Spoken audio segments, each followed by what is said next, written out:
Hello and welcome to the second episode of Mercy Walks with Migrants. My name is Mike Poulin and I'm a member of the Mercy Justice team. Joining me today are Sister Mary Waskowiak and Sister Mary K. Dobrovolny. Sister Mary experienced a call from God's Spirit on her birthday in 2018 that brought her to the U.S.-Mexico border in San Diego. She is the founder and leader of Casa de Misericordia, a work of mercy that includes a mixed intentional community, programs to serve the needs of Hispanic persons, and immersion experiences in Tijuana. Casa de Misericordia is located 12 miles from the international border. Sister Mary Kay is a vocation minister for the Sisters of Mercy. She has been involved in Casa de Misericordia from the beginning and moved on site in 2021. Sister Mary Kay undertakes travel to engage potential community members and delights in engaging in conversations with young adults and others who cross her path. Sister Mary Kay strives to be a listening presence among migrant persons and responsive to needs through direct service and systemic change. Welcome to both of you, sisters, today. Thanks, Mike. Thank you. It's good to be visiting San Diego virtually with you today. I hope the weather is better than when I visited last time. No, Really. they call it May gloom. But in reality, we have nothing to complain about. It is the most idyllic climate in all of the world, I think, year-round, when you take the whole year round in perspective. So, well, good. I'm glad you're not suffering from the weather then today. Never. Well, thanks for joining me for this conversation today. Let's start off. Tell me, what inspired Casa de Misericordia? How did it come to be? Well, Mike, you started it in your introduction of me. And thank you for doing so. In 2018, I had my birthday, and people who know me can figure out what number it was. It was significant. I was living in San Francisco in a community of 4. And at the end of my quiet time is what I call my daily prayer time. At the end of my quiet time, I heard myself say to the Holy One, "What is your call to me for this decade of my life?" I was shocked. I said, "Decade. A year, yeah, but a decade." Nothing happened. I wrote the little sentence in my journal. That was April. The following January, I was in the same chair. I don't know if it was about the same time of day, probably, and finished my quiet time. And it was as if, please hear, as if I heard a voice that said, "I want you to go to the California-Mexico border." And I thought, well, let's see what that means. I'm just going to start talking to people. And I did. The conversations took me to El Paso, Juarez, for 8 to 10 days with a group of people from the San Francisco area. I must say, 2 experiences there in the shelter really impacted me. One, a mother and child, and the other 2 little boys whose mother had fallen off the wall as she tried to climb it. So that brought me back to San Diego, and in pursuing what I sensed to be a call with no practical place, job, nothing, here we are in what is called the Barrio Logan district of San Diego, 90% Hispanic people. Perhaps easily a third of them are not documented. Our Lady of Guadalupe used to be the formal national church for Mexico. I'm not sure when it lost that title. Jesuits have been here for decades, and we are currently working with a wonderful Jesuit team. I don't want to, well, let me just say, again, just talking to people, one conversation led to another, led to this former convent in the Barrio Logan district, and we are here today through the generosity of people who said, "Mary, you must get the inside painted. It's COVID. You need to be safe." The place is wonderful. The only thing I think we've paid for is the television. Everything else has been gift. And here we are. And the community gathered September 1st, 2020. And over the almost 3 years, we have had comings and goings of the community, always believing the right people are here at the right moment, and we continue. Sister Mary Kay, what brought you to the border after this experience that Sister Mary had? Yeah, thanks, Mike. So I was living in Detroit, Michigan at the time, at the U.S.-Canadian border, actually, and serving as a vocation minister. And I was in conversation with a wide variety of communities, exploring possibilities of a local living community that lived in mixed communities with young adults or with others of a variety of backgrounds, just ways of opening our lives and our hearts and our houses to more folks, and particularly young adults, to have young adults over for prayer, for community, and to actually live side by side with in a mixed community beyond just sisters. And so those conversations were happening for me in a wide variety of cities at the time that Mary was starting this house. And so I became intrigued by one at the US-Mexico border, that has long been an attraction for me, and doing something within Mercy, that some of the things that I was exploring was founded by other congregations. So it was, it too was a call, that I did experience a call to be part of this house, to be part of this local living community, to be at the US-Mexico border, and to live in a more meaningful way all of our Mercy commitments to migration and being present with immigrants, that's long shaped my spirituality and prayer. And this was a way to make it much more concrete, and to try to be part of the radical hospitality at the border that we attempt to live out. So in our preparation, you sent a nice group picture, Sister Mary Kay, of the folks who are living in your house there. Tell us who's there with you, who comprises your intentional community today? Yeah, great. So this particular picture is one of our most recent past communities. That on the top, it's myself, Peaches de la Paz, or Maria de la Paz, is a sister of St. Francis in temporary vows. And she continues to live with us. She's a university minister at University of San Diego. Lupita Perez is a layperson, and she's a youth minister at the parish across the street from us, Our Lady of Guadalupe. On the bottom row, you see Mary. And then Emily Curran in the middle, she has just completed her time with us. She's a young adult, 22 years old, who is engaged to be married, and in fact will be getting on a plane in 2 days and going to Dripping Springs, Texas, to celebrate her wedding this weekend. So it was a particular delight to be able to live alongside of her in this moment of her life as she prepares for marriage.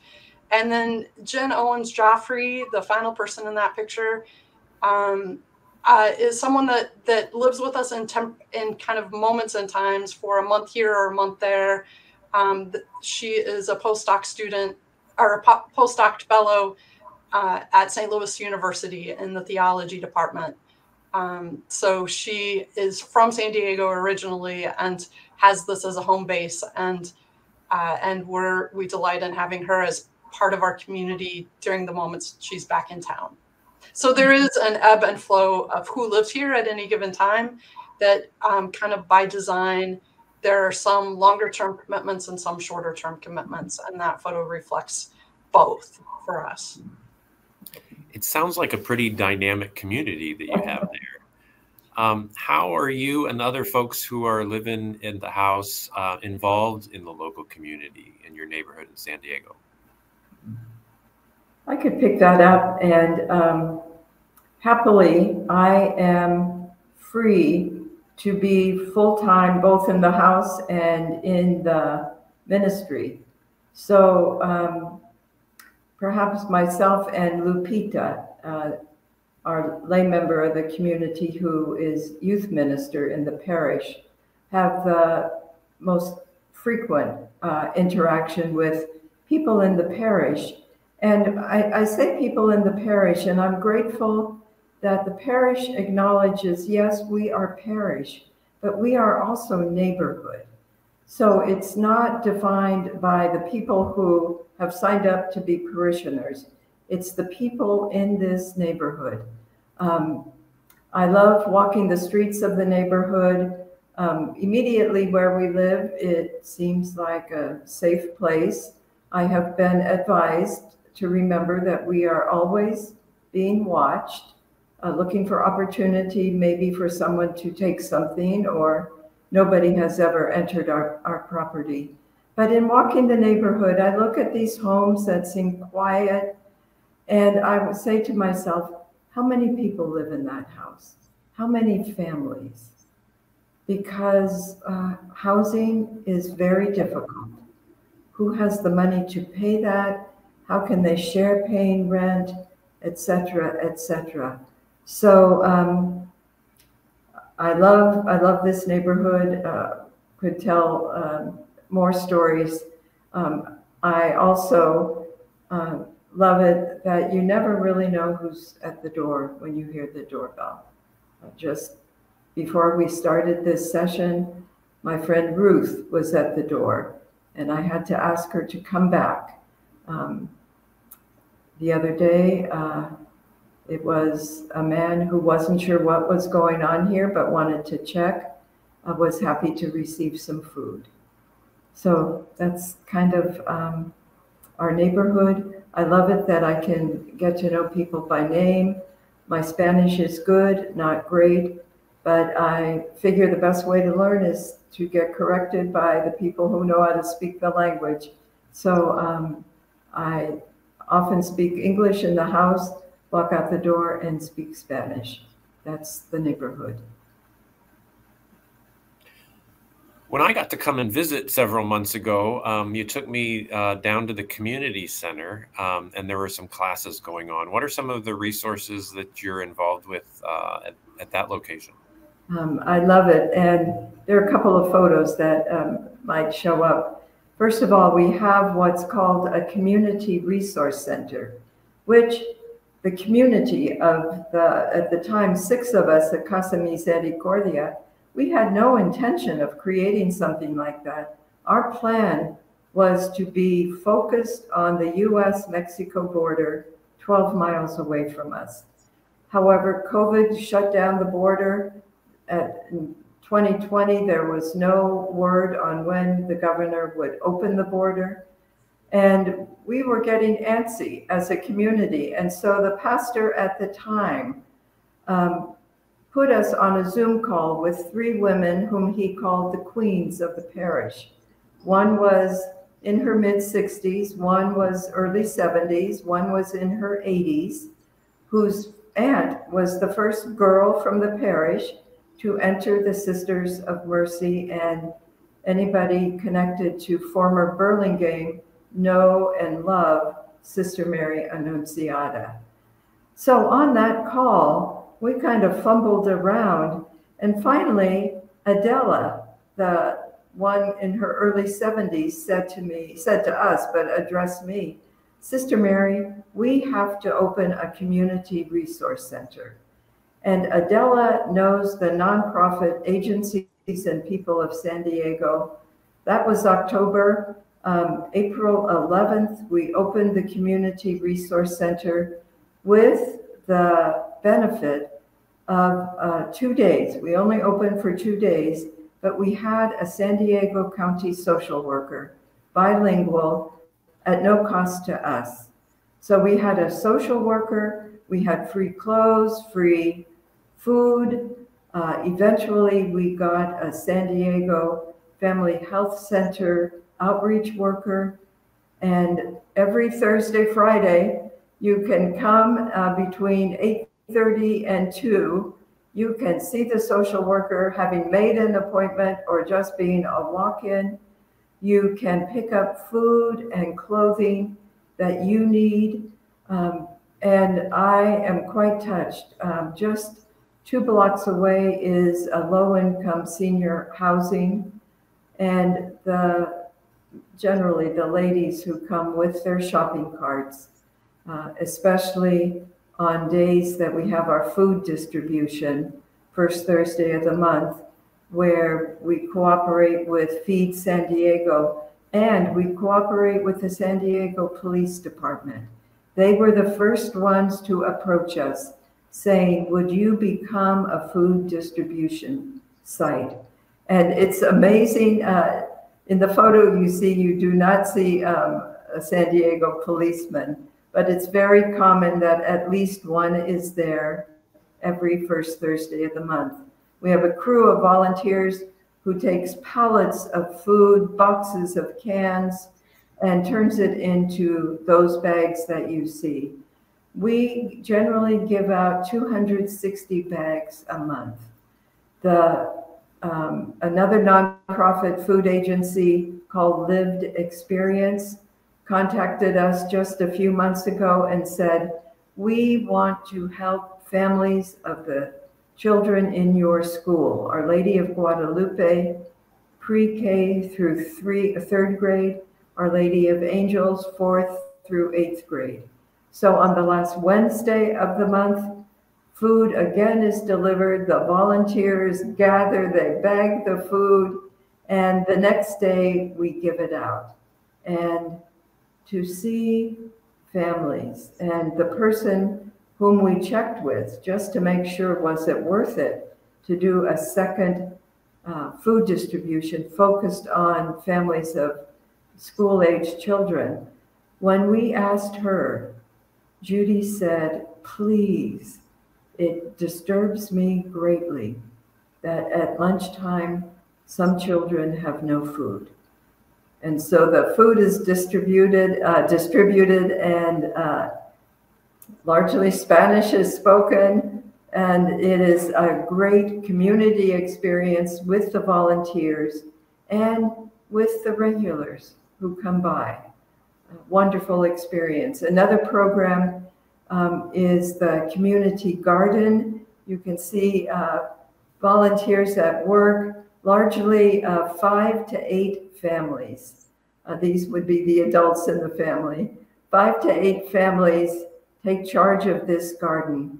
The parish will say of itself, it is land rich and money poor. So you see that garden, you can see right behind a woman in black, what is a covered, forget what you call it, Quonset hut.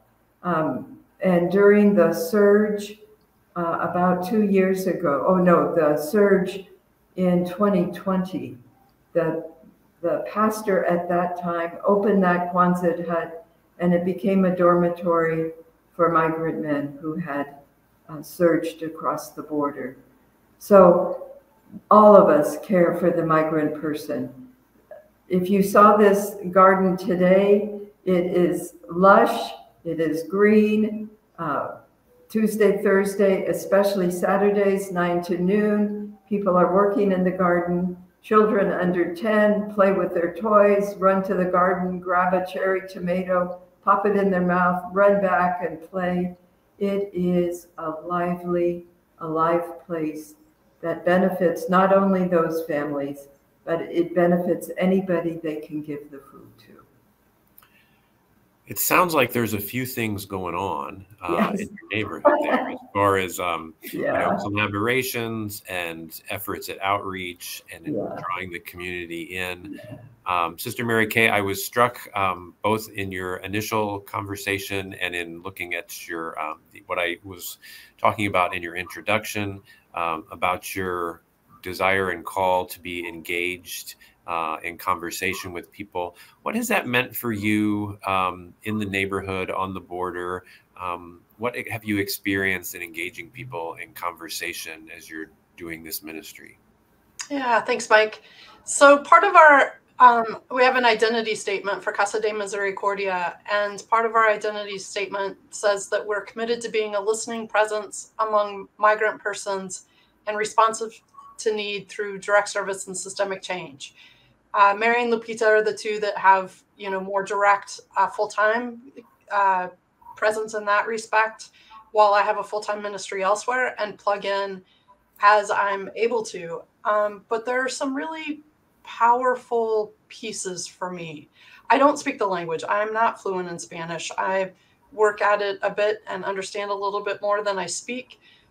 So I'm always mindful of what's my role as a woman of white who struggles with the language. And in many ways, I'm on a spiritual journey of transformation for how do I show up better in this world as a woman of white, and just be present to whomever crosses my path and whomever is there before me. So early in my time here in San Diego was a temporary shelter for unaccompanied migrant youth.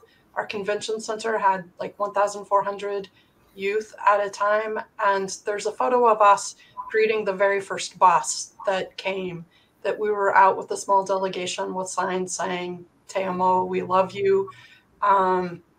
But Mary and I were able to gain privileges to be inside of the shelter. That was no small feat, to go through the process, as they're all minors, to make sure that we have all the security clearances. But we were able to be present with the youth that were at the shelter. And that, for both of us, was a really powerful experience to join them for religious services, to join them for activities. And at the end of any of the religious services and just as we moved throughout the shelter for any activities, inevitably there would be a line of youth just to receive a blessing, a sign of the cross, physical touch of the sign of the cross on their forehead. And so many of the youth, like tears would be streaming down their faces silently. And it just had me reflecting on, when is the last time that they received loving, gentle, loving touch and a blessing from their mother or their grandmother? How long has it been since they've seen those women of their lives that love them dearly? And what really is the reality in their home countries, such that parents were knew that the better option for their child was to put them on this migrant journey. And so just in listening to that movement within myself and stuff, that motivated me to actually go to Honduras, to go to one of the countries where so many of these migrants were unaccompanied migrant youth were coming from, and to be a listening presence there. That I joined a solidarity delegation, and we really listened to the stories of people who are risking their lives, people who are risking everything to try to stay in the country that they love. That we went to a prison and met with 7 men who had been imprisoned without trial for 2.5 years for their advocacy to protect the water. That a mining company had set up camp in a nature preserve and were polluting and draining the 2 main rivers that were sustaining life for the people of Honduras in that area. And these people were imprisoned for their advocacy of environmental justice, water defenders. They since have been released from prison, but one of them has been assassinated because of his advocacy. We met with other people, that the Garifuna community, whose leaders are among the disappeared. The government was people were trying to privatize land. They hold land in common. They were trying to privatize the land in order to have an easier time selling it off in bits and pieces for agribusiness or tourism. And the Garifuna community were being intentional to keep the land in communal ownership and truly risking everything. So those stories are just powerful for me. Like when folks truly are risking everything, it challenges me to go deeper into my own God relationship and my own, what am I willing to risk it all for? And how do I show up better in this world so that all can live? Sister Mary Kay, you make some really good connections there. I think, both the idea that, the question of why would people send their children to another country to be safe? What does that mean? Because it's something that we don't really have to think about here. And then also in your trip to Honduras and talking about the situations that are down there that push people to migrate. And that a lot of times I think we see folks' understanding is, oh, people are just coming here because they want a better job or they want our resources. When the case is most people don't really want to leave their homes to migrate. They migrate when they don't have any other options or they don't have any other good options. So I think those are really good connections to make. Thank you for that. Sister Mary, I know you talked about a lot of projects that are already going on. Are there any things that you hope your work leads you to in the future with the local community and with migrants who are already there, who are coming there? Yeah, just two things I want to call out before I respond to that question, Mike. One is we also offer English as a second language, the familiar ESL classes. And we've been doing that for over a year now. And the attendance is good, and then it drops, and it's good. We have wonderful, wonderful volunteer teachers, assistants. All of that is good. And every now and then, somebody might walk in. This one young man walked in one day. I'd say every woman, including myself, fell in love with him. He just brought good energy. And he said in some, or maybe more Spanish than English, I'm here because I want to be a landscaper and speak English. And I said to him, how long have you been here? 5 days. But to live with such purpose really inspired me. The other program that we had, and then we let it kind of lie low, but I am hearing from several corners, can we start healing hearts again? And what people are saying is, yes, I can be happy I'm here, but I have so much pain and sorrow. I need a spiritual healing place. And so one of the key members of the parish and I and another woman around 30 years old, getting her master's degree from Santa Clara University, the three of us are really working to make that real. But the other piece that is challenging and hope-filled is the ability to really focus on serving those who want documentation, those who are seeking citizenship. I am learning a lot about the entire immigration process. Thanks to a grant from Sisters of Mercy Ministry Fund, we have started the Mercy Immigration Justice Project. And the purpose is to truly assist people in the process, even helping them pay some of the fees that they could never even dream of paying. Some are very modest, some are more challenging, but helping them. We also have a year-long pilot program with a legal law center whose focus is on the real hardcore immigration folks, people who have suffered domestic violence, who have been trafficked, who are trying to clean up a record. So monthly, people will have filled out forms, and 2 attorneys from that center meet here at our Casa Misericordia house to ensure privacy. So we are working on that. I'm currently working with a woman,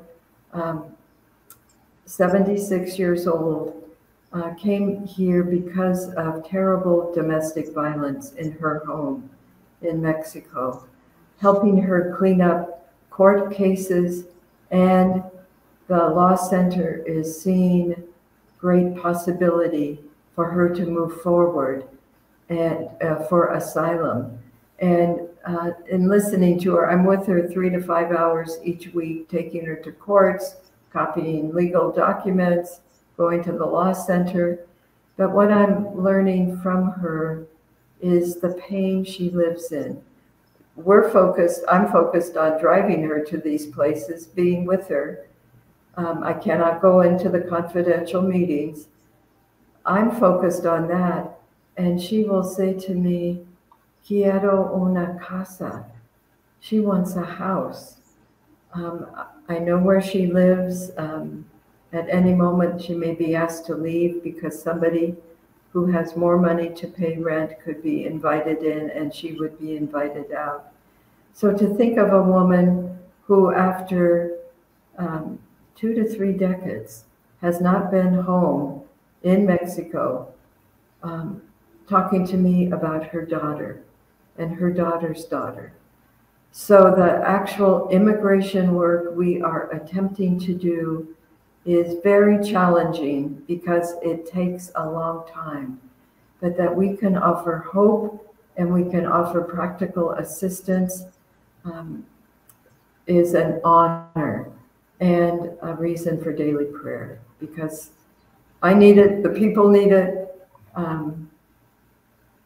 Let me just say this, I think the longer I'm here, I love direct service, but I am growing in my passion for systemic change of US law, talking to countries whose people have to leave for a variety of reasons, including drugs and gangs. So the work continues. So that idea of systemic change is really important, as is the direct service work, because I think we want to stop people suffering. We want to be compassionate towards that, but we want to also, I think, prevent other people from the same suffering. But it's all long work.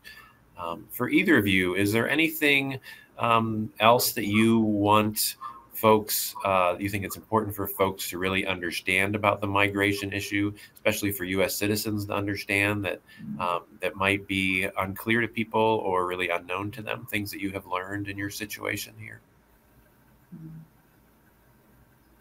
I would say I have learned that the people who oppose migration and legal status are important people. I have grown maybe less judgmental, but more passionate in trying to draw them in, because experience changes us. And some of the people who are now great volunteers for monthly food distribution, used to say, are they legal? Should they get the food? And now it's like, no questions asked. Slowly and surely, and sometimes quickly, change happens. We here in the San Diego area are still being challenged about getting into Tijuana more regularly. I was recently with a group called Border Compassion, about 2 hours east of here. And I will never forget the young man I talked to in Mexicali, on the Mexican side of the border, who had just arrived within 24 hours. I had spoken to him. He had a lovely wife, a little girl, and we had a good talk about his desires, and then I milled around the room, came back. It was Mexican Mother's Day, so mariachis were playing, dancing was happening, and I was sitting next to him, and he kind of got closer to me and said in Spanish, I really want to come here. I really want to be in the United States. I want to cross the border. I said, it's challenging. And then he looked at my purse. I had a shoulder bag from Peru. Many people would know it. It's the kind of a bag you could put your laptop in and carry it easily. That's what I had because I had some food in it and different things to give out.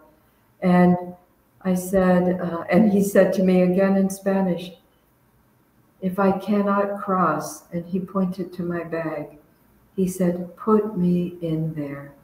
And we both lovingly, tenderly, makes me cry, tenderly laughed. He couldn't fit, but his desire for his wife, his little girl, was heart-wrenching.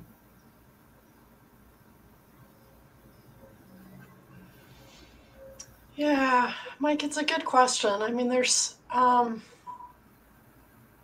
I so believe in the systemic change. I so believe in all that we need to do for advocacy on national and international levels and local levels even too, as some of the local statewide regulations can just be oppressive to people. So I believe in all of that. And ultimately my focus is the spiritual journey of like, it's all these borders, walls, and divisions that keep us divided. It causes internal pain within me. I don't know what to do with it all. And so I find myself just going to the border wall and spending time in contemplative prayer. And there's a photo of clothing and just that are from some of that time at the border wall, and just to pray with the migrant paths that have brought them here, and what in my own life needs to be transformed so that all have a greater opportunity to live fullness of life.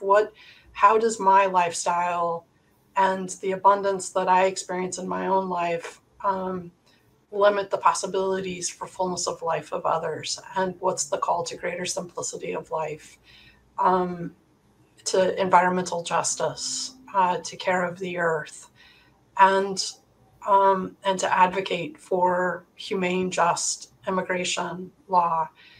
Ultimately, migrants who are among the most motivated people and most determined people to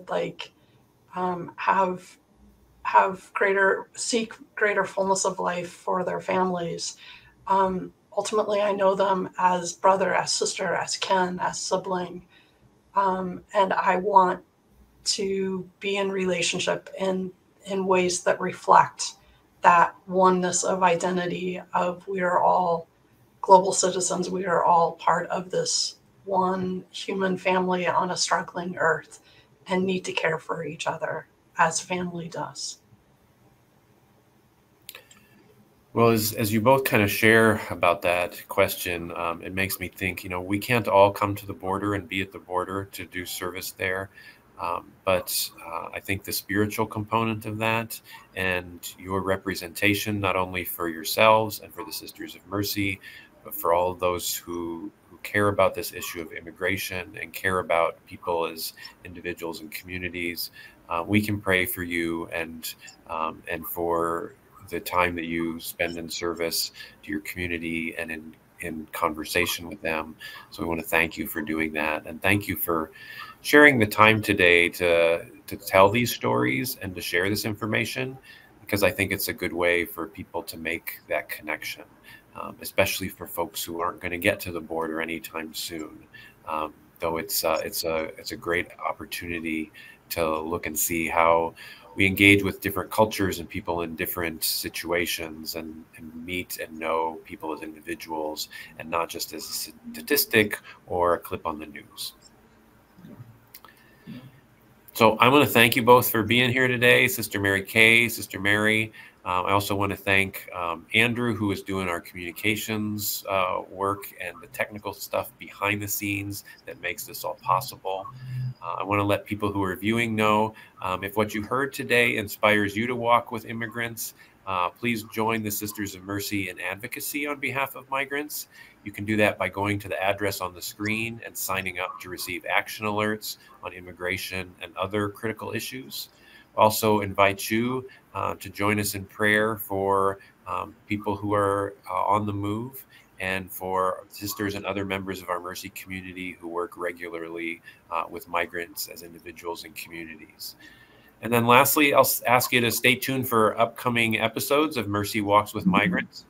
The Mercy community has a lot more immigration stories to share. So thank you for joining us today.